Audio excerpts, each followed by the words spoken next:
All right, guys, what's going on? It's Jack, and welcome back to another video. So the Blame Truth video that I was anticipating and that many of us were anticipating has been released. It is a long 20-minute video, but instead of breaking it down tit for tat, it's going to be a lot more simple and basic in comparison to what I originally had in mind, because after watching that video about 2 or 3 times or whatnot, I had realized that I had been pretty much talking about this stuff, or at least most of that stuff, in separate videos. But before we get there, I actually want to open up this topic with an apology to Blame Truth, because in my previous video, I had mentioned that he had a creator code for XDefiant, and this is not the case. I could have sworn that he mentioned that he did have one in one of his previous videos, but apparently I am mistaken. I went to the list of creators in the Ubisoft store for XDefiant, and I saw a few familiar names there like Nero Cinema, Exclusive Ace, Scump, but I did not see Blame Truth. So apologies for that, and of course to the viewers as well.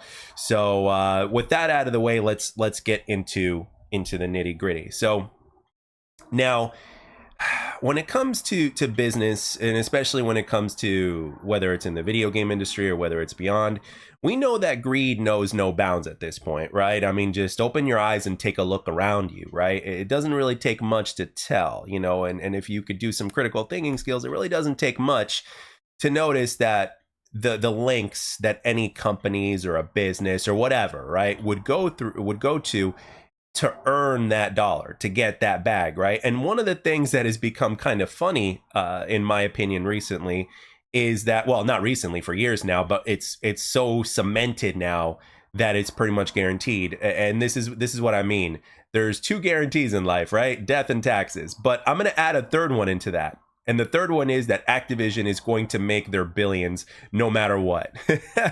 You know, I kind of thought about that the other day before starting this recording today, and it kind of made me chuckle because no matter what, one thing that is guaranteed, whether the game is good, whether the game is bad, whether the game is this, whether the game is that, Activision is going to make their money, okay, every single year. This is another reason why nothing's changed ever since Microsoft bought them. And on top of that, they bought them at a discount at $68.7 billion.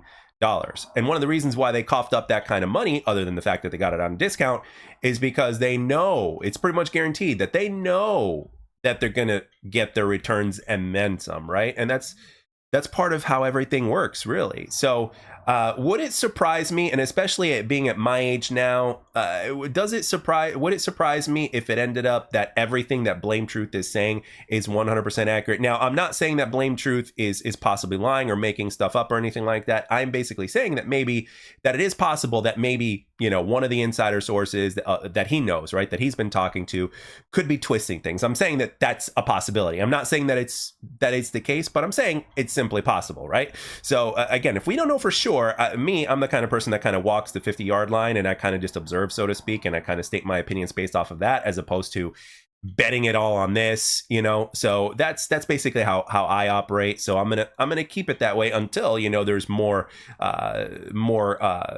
concrete proof, so to speak, right? But again, is it possible? Yeah. I mean, when you look at what a gaming company, for instance, or a business or whatever, is willing to do in order to have a hand up on the competition, you know, even when you look at athletics, you know, are most professional athletes on some sort of gear? Yeah, a lot of them are. What about in the movie business, in terms of, you know, having to put on 30 pounds of lean muscle in just 7 months or whatnot? Don't you think, because an actor is being paid millions upon millions of dollars in order to take this role and the roles after that, and with a certain character, don't you think that they're going to, you know, take some gear in order to make that happen, you know, even if it's putting their health at risk in doing so? Absolutely. This stuff happens all the time. Okay, this is nothing new. So at the same time, if a company is willing to basically promote their product, for instance, right, and say that it's like the best thing since sliced bread, even though that may not be the case, are they going to do that in order to try to get more people to buy their product? Absolutely, they're going to do it. So if they're willing to do stuff like that, and if we've seen that happen, then, you know, is sabotage a possibility? Absolutely. So it wouldn't surprise me if all of that was 100% true. Now, obviously, Blame Truth couldn't say everything for reasons that are pretty obvious, but it wouldn't surprise me one bit. Now, is it also possible that it may be that it could be what's it called? That it could be maybe a little bit less or a different version of what we're talking about, or not as bad, but still kind of, bad. Yeah, or severe, or that deep, sure. Now, as far as the Ubisoft side of things goes, I mean, these guys are capable of the same thing as well. So we're not just going to point our finger to Activision. Over the years, we know that, especially according to you guys, when you guys first brought my attention to this, because I am not as familiar with the Ubisoft side of things as I am with Activision.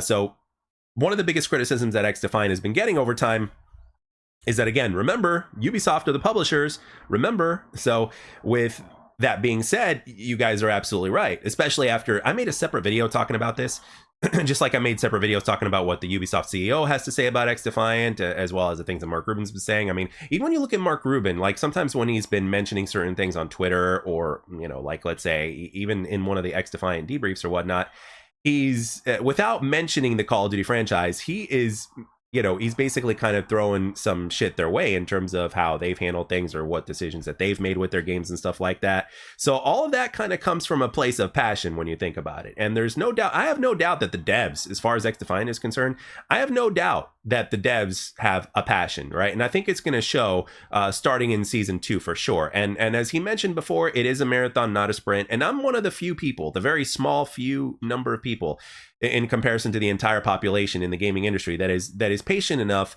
to wait to see what's going to happen with XDefiant. And content creation is just a cherry on top of the cake, guys. It's just a cherry on top of the cake, or the icing on top of the cake. But the cake itself is about the fact that, hey, these guys are in a position to where it's like, this game could be really great, in 6 months time, or 9 months time, or even sooner than that.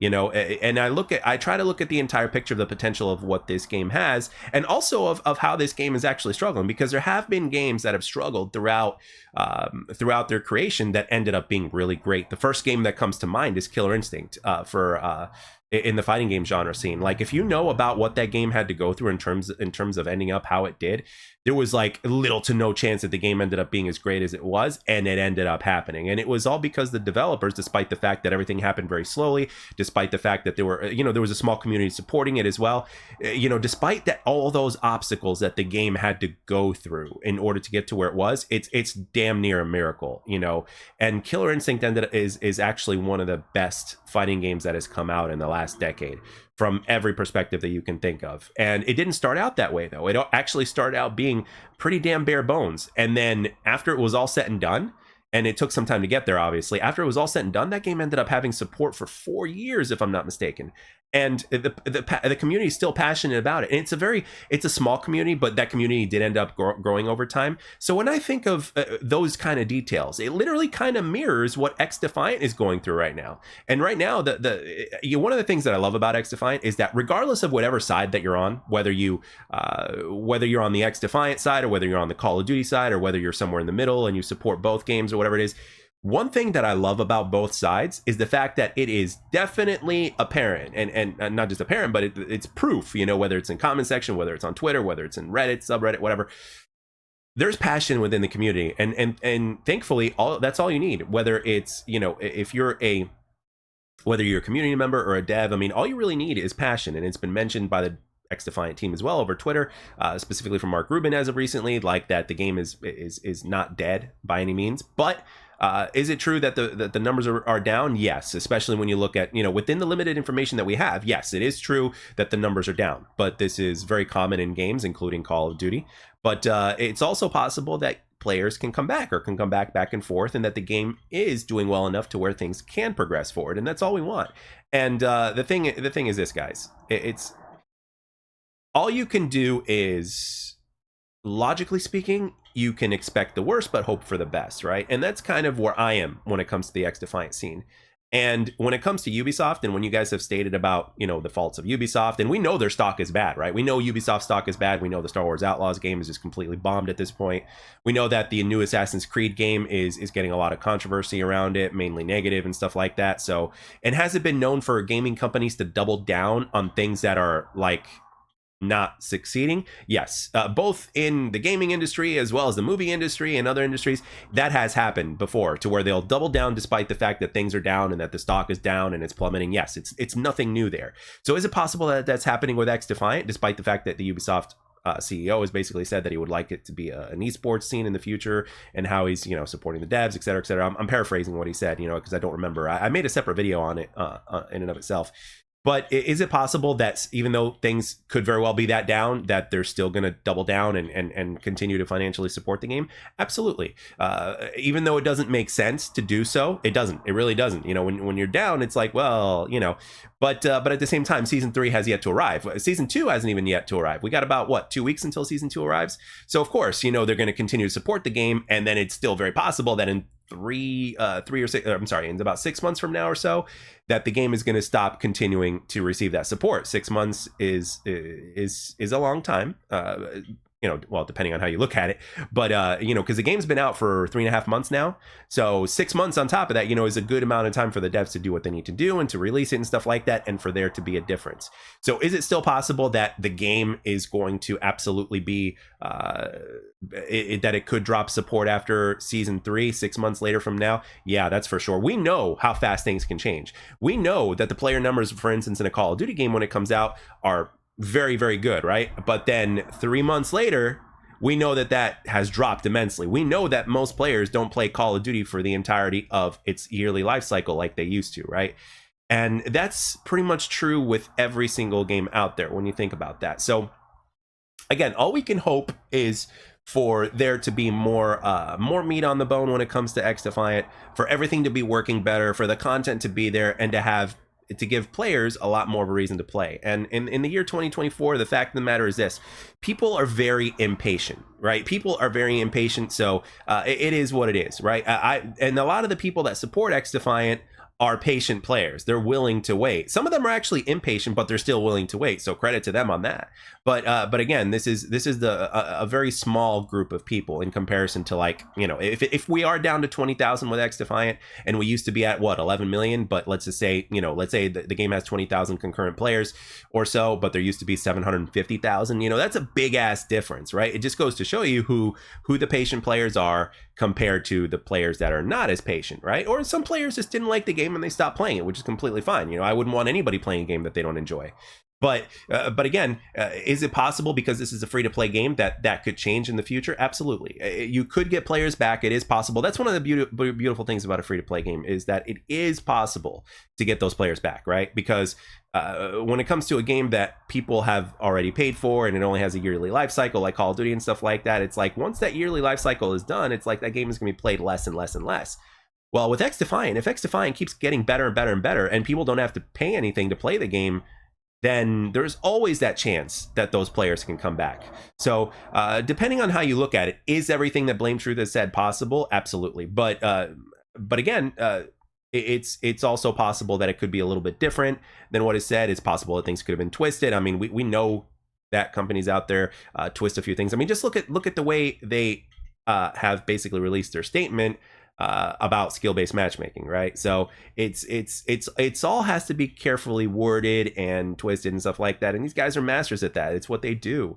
And pretty much every company pretty much does that, if you think about it. So again, it's all possible. So I think in time, as time goes on, we're going to see more and more of what's really going on from both the XDefiant side as well as the Call of Duty side. But for the most part, we cover Call of Duty on here. I cover Call of Duty on, XDefiant on here. So it's, I'm going to stick to the game that I am interested in, and that is XDefiant. However, every so often, these games obviously cross paths. There's something interesting being said online and stuff like that. And of course, it always makes for interesting content. So yeah, it's very interesting. And it wouldn't surprise me one bit if there was some sort of sabotage thing going on.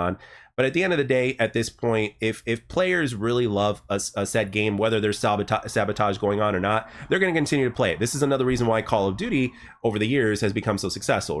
No matter how good or how bad a Call of Duty game is, it's pretty much guaranteed to continue to make its money. And XDefiant has the capabilities of doing that as well. Now, am I suggesting that they're going to be making billions every single year like COD is? No, but they could be making enough to where it's like, okay, Ubisoft executives could be happy with that.